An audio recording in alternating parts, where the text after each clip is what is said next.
मेरा भाई रोज संडे को चिकन ले आता और कहता कि भाभी आज चिकन बना दीजिएगा, फिर हम सब मिलकर खाएंगे। मैं काम से आता तो मेरी बीवी नहा धोकर नए कपड़े पहनकर मेरे इंतज़ार में खाने की टेबल पर मेरी बीवी और मेरा भाई बैठे होते। मेरा भाई भी उस दिन बहुत खुश नज़र आता और फिर हम तीनों बैठकर खाना रात का खाते। हैरत तो मुझे तब होती जब खाना खाते ही मुझे नींद आ जाती। फिर रात में मुझे यूँ महसूस होता कि आज मेरे कमरे में मेरी बीवी के साथ मेरे सिवा कोई तीसरा आदमी भी मौजूद है, जो मेरी बीवी के साथ अजीब सी हरकतें कर रहा है। मैं ये सब महसूस तो कर रहा था, लेकिन उठकर देखने की मुझ में हिम्मत नहीं होती थी।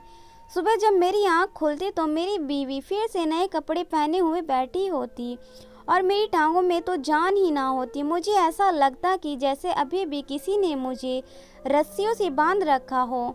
मुझे अब अपनी बीवी और भाई पर शक हो गया था। इस बार मैंने बैठकर उनके साथ चिकन तो खाया, मगर उसी वक्त वॉशरूम में जाकर पलटी कर दी। फिर जब मैं सोने के लिए लेटा तो कुछ देर तक मुझे नींद ना आई। थोड़ी देर बाद जो मंजर मैंने देखा, दिल करता था ज़मीन फटे और मैं उसमें समा जाऊं। मेरी तो जान ही निकल गई थी। भगवान किसी को भी ये दिन ना दिखाए, क्योंकि मेरी बीवी और मेरा भाई एक साथ। आज सुबह जब मैं उठा तो मेरी तबीयत बिल्कुल ना साथ दे रही थी। मेरे पैरों में बिल्कुल भी जान नहीं थी। ऐसा लग रहा था जैसे मेरे पैर सुन्न हो गए हैं। मुझे समझ नहीं आ रहा था कि कुछ दिनों से मेरे साथ ऐसा क्यों हो रहा था, वरना हमेशा जब मैं सुबह उठता तो खुद को बहुत ही अच्छा और फ्रेश महसूस करता। मेरी हालत बहुत बुरी होती जा रही थी। मुझसे सही से चला भी नहीं जा रहा था। ऐसी हालत में मुझसे काम भी नहीं हो पा रहा था। मैं काम पर नहीं जा रहा था। मेरा भाई राकेश सारा काम संभाल रहा था। कभी कभी तो मुझे डर लग रहा था कि मुझे कोई बड़ी बीमारी तो नहीं लग गई, जिसकी वजह से ऐसा हो रहा है। और मेरा परेशान होना बनता था, क्योंकि मैं कोई 50 साल का बूढ़ा नहीं था, मैं तो 28 साल का नौजवान था। ऐसे में मेरी बीवी अनुष्का मुझे हौसला देती। आज शाम को घर आया तो मेरी बीवी और मेरा भाई खाने की टेबल पर मेरा इंतज़ार में बैठे हुए थे। उन्हें देखकर मैं समझ गया कि आज संडे है, क्योंकि मेरा भाई हर संडे को मेरी बीवी से स्पेशल चिकन बनवाता और फिर हम तीनों बैठकर खाना खाते। फिर मुझे गहरी और सुकून नींद आ जाती और जब मैं सुबह उठता तो मेरा जिस्म में जान ही नहीं होती थी। आज जब मैं अपने भाई और बीवी को इस कदर खुश देखा तो मुझे उन पर शक हो गया। एक पल के लिए मुझे गुमान सा हुआ, कहीं ये सब उन दोनों की वजह से तो नहीं हो रहा। हर संडे को मैं खाने के बाद गहरी नींद सो जाता और सुबह मेरी हालत ऐसी होती। अगले ही पल अपनी बात पर मैं शर्मिंदा हो गया कि भला अनुष्का और मेरा भाई ऐसा नहीं कर सकते, ऐसा नहीं हो सकता। मैं तो सिर्फ रात को चिकन खाता हूँ, जबकि पूरा हफ्ता मेरा यही हाल होता। और फिर मैं गहरी नींद सो गया। मुझे कुछ होश नहीं रहा, मगर जैसे ही सुबह मेरी आँख खुली तो मेरा सारा जिस्म बेजान था। मैंने अनुष्का की तरफ मुड़कर देखा तो उसके चेहरे पर कोई भी परेशानी के आसार नहीं थे। वह नहा धोकर नया सूट पहनकर घूम रही थी। मैंने सोचा कि उसके खाने में अनुष्का कुछ ऐसा मिलाती हो जिसका असर एक संडे से दूसरे संडे तक रहता हो। मेरे दिल में शक बैठ गया। दिमाग में मंसूबे चल रहा था, आखिर इस चिकन के पीछे क्या राज है। अब उसके लिए मुझे अगली संडे तक का इंतज़ार करना था और उस वक्त मैं घर के हर इंसान पर कड़ी नज़र रखने लगा था। अपने खाने पीने की भी चीज़ों पर नज़र रखता था। आज संडे था, जिसका मुझे बड़े दिनों से इंतज़ार था। आज मैं जल्दी ही घर आ गया था। हैरत तो मुझे तब हुई जब मेरा भाई शाम में 5 बजे घर आता था। आज वह भी दोपहर 3 बजे तक घर आ गया था। रात का खाना खाते ही मैं फ़ौरन वॉशरूम चला गया और वहाँ पर पलटी कर दी। उन दोनों को ज़रा सा भी शक नहीं हुआ। मैं कमरे में आकर सोने की एक्टिंग करने लगा। मेरा दिल ज़ोर ज़ोर से धड़क रहा था और जहन में अजीब अजीब से ख्यालों के बसेरा किया हुआ था। मुझे कुछ महसूस हो रहा था। अनुष्का मेरे पास आई, उसने मेरे बाजू हिलाया और उसने कहा कि राजू आप सो गए। जब मैंने कोई जवाब नहीं दिया तो उसने तसल्ली की मैं सो गया हूँ। और 5-10 मिनट के बाद वह मेरे पैर के तलवों में कोई लेप लगाने लगी।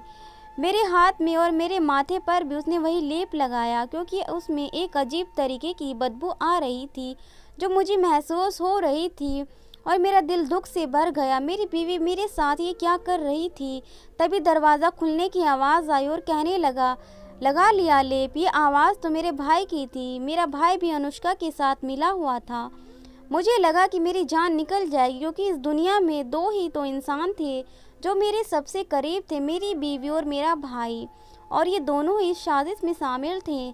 पता नहीं ये दोनों मिलकर क्या कर रहे थे, और वह मुझे नशा देकर क्या चाहते थे, और ये लेट क्यों लगाते थे। ऐसे कोई सवाल मेरे जहन में चल रहे थे। ऐसा लग रहा था जैसा मेरा दिमाग काम करना छोड़ दिया हो।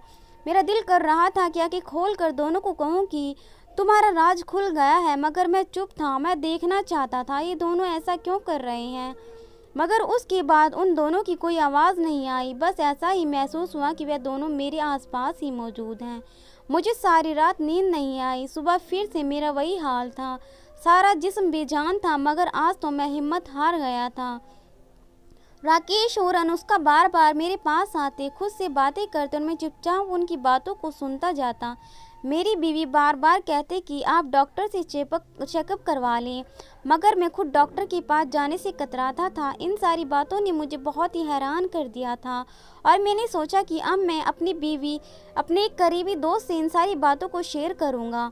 मगर फिर मुझे ख्याल आया कि मेरा दोस्त खुद तकलीफ़ों से घिरा हुआ है और मेरी तकलीफ़ों को अपनी तकलीफ़ समझता रहा। इसलिए मैंने फ़ैसला किया कि मैं उसे परेशान नहीं करूँगा।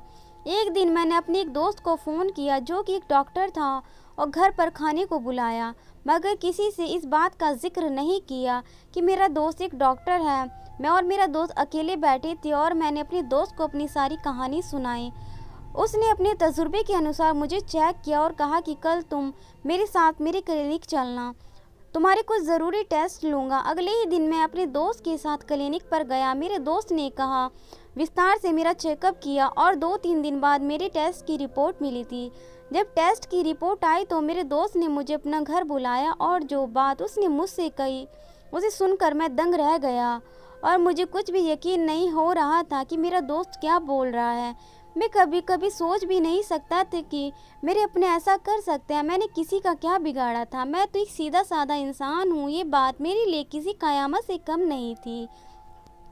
मेरी दोस्त ने मुझे और भी हिदायत दी थी। जैसे ही मैं घर आया, मेरी बीवी अनुष्का मेरे पास आई, मगर मैंने उससे कोई बात नहीं की और सारा दिन मैं बेड पर पड़ा रहा, कमरे से बाहर नहीं निकला। मेरे दोस्त की बातें मेरे जहन में गूंज रही थी। यार, तुम किसी से स्लो पॉइजन खिलाया है जो इंसान को अंदर ही अंदर ख़त्म करता जाता है, जो एकदम से नहीं लगता। मेरे दोस्त बहुत परेशान लग रहा था और मुझसे पूछ रहा था कि राजू, तुम्हें किसी पर शक है क्या। मैंने आंखों के सामने मेरा भाई और मेरी बीवी का चेहरा घूम गया और मैंने ना में सर हिला दिया। अनुष्का और राकेश मेरी वजह से परेशान नज़र आते थे। वह मेरे सामने परेशान होने की एक्टिंग करते थे। अब तो मेरा हर रिश्ते से एतबार उठ गया था। आज जब मैं खाने की टेबल पर बैठा तो अपनी बीवी और भाई को मुस्कुराता देखकर मेरे सब्र का बांध टूट गया और मैं फट पड़ा। मैंने टेबल पर एक जोरदार मुक्का मारा। अनुष्का परेशान हो गई। क्या हुआ राजू? वे आगे बढ़ी। मैंने कहा वहीं रुक जाओ, मैंने तेज़ आवाज़ में बोला। तभी राकेश ने बोला, क्या हुआ भाई? वह मेरी और अनुष्का की तरफ देख रहा था। मैं तुम दोनों की हरकत को जान चुका हूँ। कैसे तुम दोनों रात के खाने में दवा मिला देते हो और मेरे हाथ पैर पर न जाने किस किस्म का लेप लगाते हो। और वे दोनों एकदम से एक दूसरे की तरफ देखने लगे। मैंने कहा, अब तुम दोनों की असलियत को मैं जान गया हूँ कि ये जो तुम मेरे जिस्म के अंदर धीरे धीरे जहर उतार रहे हो, इससे अच्छा एक बार में मुझे ये जहर दे दो, मैं पी लूँगा। तुम दोनों को हर संडे का ड्रामा नहीं करना पड़ेगा। मुझे बहुत दुख हुआ कि मेरी बीवी और मेरा भाई मेरे साथ ऐसा कैसे कर सकते हैं। मुझे तो अपनी आंखों से देखने पर भी यकीन नहीं हो रहा था। मैं जज्बाती हो गया था। मेरी आंखों से आंसू बहने लगे थे। भाई, आप क्या बातें कर रहे हैं? किस शहर की बात कर रहे हैं? और हम भला आपके साथ कोई धोखा कैसे कर सकते हैं? राकेश आराम से बोल रहा था। राकेश, मैं सब जानता हूँ। तुमने और अनुष्का ने मेरे साथ मिलकर स्लो पॉइजन दिया है ताकि जहर मेरे अंदर आहिस्ता आहिस्ता उतर जाएगा और मैं हमेशा के लिए चला जाऊँगा। मेरे दोस्त डॉक्टर हैं, उसने मुझे ये सब बताया। मैंने चीख कर कहा। तभी अनुष्का आगे बढ़ी और राजू, ऐसा आप कैसे सोच सकते हैं कि मैं आपको जहर दे सकती हूँ? हम जानते हैं आपको स्लो पॉइजन दिया गया, बल्कि हम तो आपके जिस्म में जाने वाले जहर का इलाज करते हैं जो एक बहुत ही पहुँचे हुए हकीम ने दिया है। अनुष्का की बात पर मैं हैरान रह गया कि ये तुम क्या बोल रही हो? एक झूठ छुपाने के लिए कितने झूठ बोलोगी? मायके माई ने अनुष्का की तरफ देखते हुए कहा, भाई अनुष्का सही बोल रही है, जहर हमने आपको नहीं दिया। बल्कि राकेश की बात पर मुझे जोर का झटका लगा। मैं गिरने के अंदाज में सोफे पर बैठ गया और अपना सर पकड़ लिया। ये सब क्या हो रहा था? मेरे साथ कौन झूठ था, कौन सच? मैं किसकी बात पर यकीन करता? मैंने अपना सर पकड़ लिया। मुझे उन दोनों की बात पर बिल्कुल यकीन नहीं आ रहा था। मेरा नाम राजू है, मेरे माँ बाप इस दुनिया में नहीं हैं। राकेश मेरा छोटा भाई है, माँ बाप की मोहब्बत से बिछड़ गया था। मैं अपनी फ़िक्र को छोड़कर राकेश की फ़िक्र में लगा रहता। मैं राकेश से बहुत मोहब्बत करता था, वही मेरी आखिरी करीबी रिश्ते थे। मेरे बाप का खुद का मकान था और कुछ दुकानें थी, इसलिए ज़्यादा तकलीफ़ नहीं हुई। उस वक्त 18 वर्ष का था। कोई मुझसे छोटा हो और यकीन समझ कर मेरी दुकानों पर कब्ज़ा ना कर ले, इसलिए मैंने खुद उनकी देख रेख की, अपने आप में ताकत पैदा की, चेहरे पर संजीदगी, और मैं वक्त से पहले बड़ा हो गया। मेरे बचपन का दोस्त ने मेरा बहुत साथ दिया। अगर मेरे बचपन का दोस्त ना होता तो मैं शायद हिम्मत हार जाता। हर बात अपने दोस्त से पूछता था। मेरा और मेरे दोस्त का एक दूसरे के घर बहुत आना जाना था। अनुष्का जो मेरे दोस्त की बुआ की लड़की थी, वह भी मुझे अपने दोस्त के घर ही मिली थी। अनुष्का मुझे अच्छी लगी। वह एक सुलझी हुई लड़की थी। मुझे भी ऐसी ही लड़की की तलाश थी जो मेरे सारे घर को संभाले, और अपने भाई की रजामंदी से मैंने अनुष्का के साथ शादी कर ली। अपने भाई की रजामंदी से अनुष्का के घर रिश्ता भेजा। अनुष्का के और मेरे दोस्त के माँ बाप ने भी ये रिश्ता अनुष्का के घर ले गए और उन्होंने हर तरीके की जिम्मेदारी ली कि राजू बहुत अच्छा लड़का है, और हमारा रिश्ता तय हो गया। अब मैं बहुत खुश था, क्योंकि अभी तक तो मेरे पास परेशानियों का ढेर लगा रहता था, और मेरी शादी अनुष्का से हो गई। अनुष्का दुल्हन बनकर मेरे घर आ गई तो मुझे डर लगने लगा। अनुष्का ने सारा घर संभाल लिया और राकेश का भी बहुत ख्याल रखती। अनुष्का को मैं घर में मसरूफ़ देखकर मेरे दिल में खुशी होती कि कोई लड़की मेरे घर और मुझे संभालने वाली आई थी। हमारी शादी को 2 साल हो गए थे, मगर अभी औलाद की खुशखबरी नहीं मिली थी। अब अचानक मेरी तबीयत ख़राब रहने लगी। राकेश और अनुष्का मेरा बहुत ख्याल रखते थे।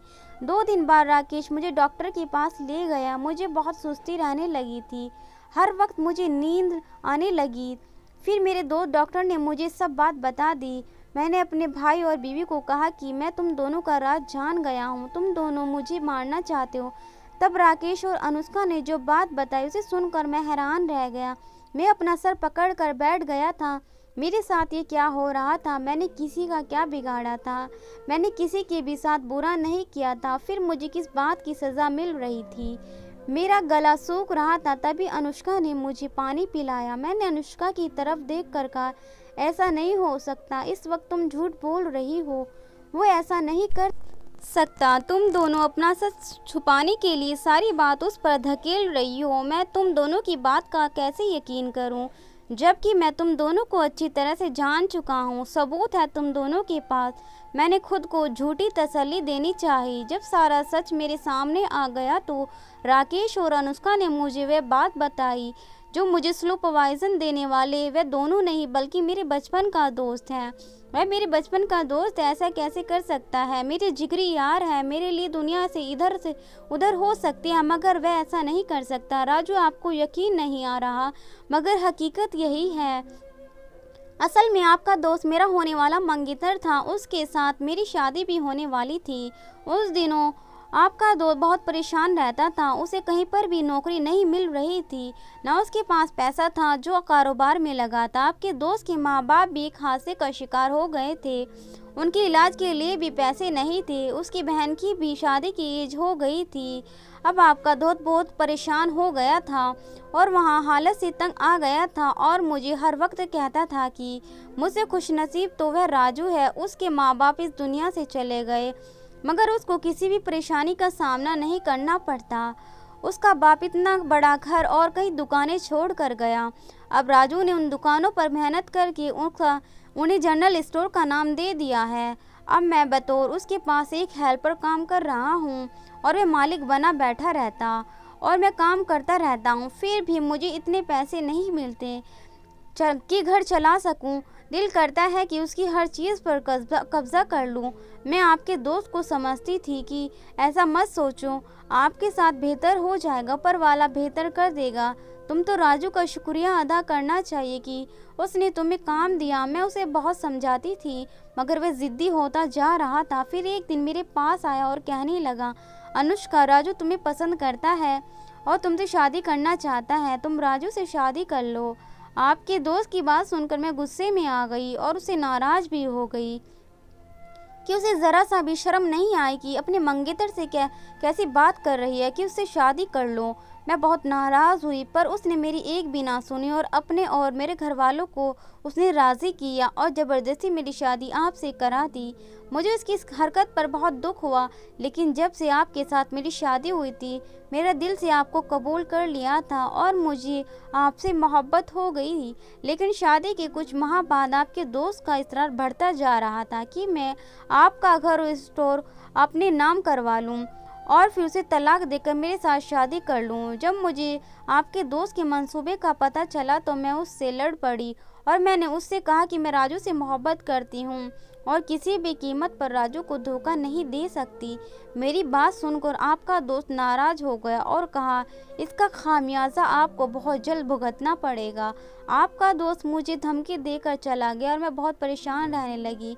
मैंने आपसे इस बात का जिक्र नहीं किया। एक तो आपको अपने दोस्त पर हद से ज़्यादा भरोसा था और मुझे ये भी डर था कि कहीं आपने मेरी बात का भरोसा न किया तो मेरा क्या होगा, मैं कहाँ जाऊँगी। एक बार मैं अपने घर गई तो वहाँ पर भी मुझे आपका दोस्त मिला और उसने कहा, अनुष्का, आखिरी बार आपको समझा रहा हूँ और मेरी बात मान लो वरना मुझसे बुरा कोई नहीं होगा। मैंने इसलिए आपकी शादी राजू से नहीं की कि तुम उसकी वफादार बीवी बन कर रहो। अगर तुमने मेरी बात नहीं मानी तो मैं तुम्हारे राजू को मार डालूंगा। आपके दोस्त की बात सुनकर मैं डर गई। मैंने कहा, तुम ऐसा नहीं कर सकते। मैंने उसकी आंखों में देखा, मुझे बहुत डर लग रहा था। तुम अच्छी तरह जानती हो अनुष्का, मैं तुम्हें पाने के लिए कुछ भी कर सकता हूँ। मैंने आपके दोस्त का कॉलर पकड़ लिया। क्या कर सकते हो तुम? और तुमने मेरे राजू के साथ क्या किया है? मुझे सब कुछ सच सच बताओ वरना मैं तुम्हारी असलियत सबको बता दूंगी। आपका दोस्त मुझे कुछ बताए बिना घर से बाहर चला गया और मैं इसी परेशानी में थी कि आहिस्ता आहिस्ता आपकी तबीयत ख़राब होती गई। आपका सारा जिस्म से जान निकलती जा रही थी। आप हर वक्त सोए से रहते, सर में दर्द रहता, कभी पलटी होती। आपकी हालत देख मैंने आपको डॉक्टर के पास चलने के लिए रिक्वेस्ट की मगर आपने ये कहकर मना कर दिया कि मामूली सा दर्द है, मैं ठीक हो जाऊंगा। क्योंकि मेरे जहन में आपके दोस्त की बातें गूंज रही थी और आपकी हालत देखकर मैं बहुत डर रही थी। मुझे ये महसूस होने लगा कि आपकी तबीयत की खराबी कहीं आपके दोस्त की वजह से तो नहीं, उसने आपके साथ कुछ किया तो नहीं, क्योंकि उसने कहा था कुछ ऐसा किया जिसका नतीजा जल्द ही महसूस करोगी। इसलिए मैं आपके दोस्त के घर गई और उससे बहुत झगड़ा किया और उससे पूछा कि ये सब आपके साथ किसने किया। आखिरकार उसने कबूला कि उसने आपको स्लो पॉइजन दिया है और ये जहर आहिस्ता आहिस्ता असर करके आपको ज़िंदगी को ख़त्म कर देगा। ये सुनकर मैं बहुत घबरा गया। आपके दोस्त की आंखों पर लालच की पट्टी बंधी हुई थी, उस पर मेरी बातों का कोई असर ना हुआ। मैं घर वापस आ गई। मुझे कुछ समझ नहीं आ रहा था कि अब मैं क्या करूं। आपकी ज़िंदगी खतरे में थी और उसके पीछे आपका अपना दोस्त था। अब मैं ऐसे चुप नहीं रह सकती थी। आपके जान पर आ गई थी और मैं अकेली क्या कर भी क्या सकती थी। मैं सोचती थी आपसे ये बात कैसे करूं। आपसे ये सदमा बर्दाश्त नहीं होगा। आखिरकार मैंने राकेश को सारा सच बता दिया। आपके दोस्त की करतूत को सुनकर राकेश बहुत हैरान हुआ और मैंने सोचा कि फ़ौरन आपका इलाज शुरू करना चाहिए। अगर राकेश ने कहा कि आपकी तबीयत पहले से ही ख़राब है, इसलिए फ़िलहाल आपके दोस्त की हकीकत में आपको आगाह नहीं करना चाहिए। आप ये सदमा बर्दाश्त नहीं कर पाएंगे और शायद आप यकीन भी नहीं करते आप अपने दोस्त के साथ ऐसा कैसे कर सकते हैं। हमारी सबसे पहली जिम्मेदारी आपकी तबीयत को दुरुस्त करना था। आप तो डॉक्टर के पास जाने से भी कतराते थे और फिर राकेश के एक दोस्त का बाप भी बहुत बड़ा हकीम था, इसलिए उसने बहाने से अपने दोस्त और उसके बाप को बुलाया और उन्होंने अपने तजुर्बे से आपको चेकअप किया और उन्होंने भी यही बताया। मालूम होता है कि आपको स्लो पॉइजन दिया गया हो, इसलिए उन्होंने आपके इलाज के लिए जड़ी बूटियों से दवाई तैयार की और ख़ास जड़ी बूटी का लेप तैयार किया और मुझसे कहा कि हफ्ते में एक दिन ये दवाई आपको खिलाएंगे और हाथ पैर माथे पर किसका लेप भी लगाएंगे।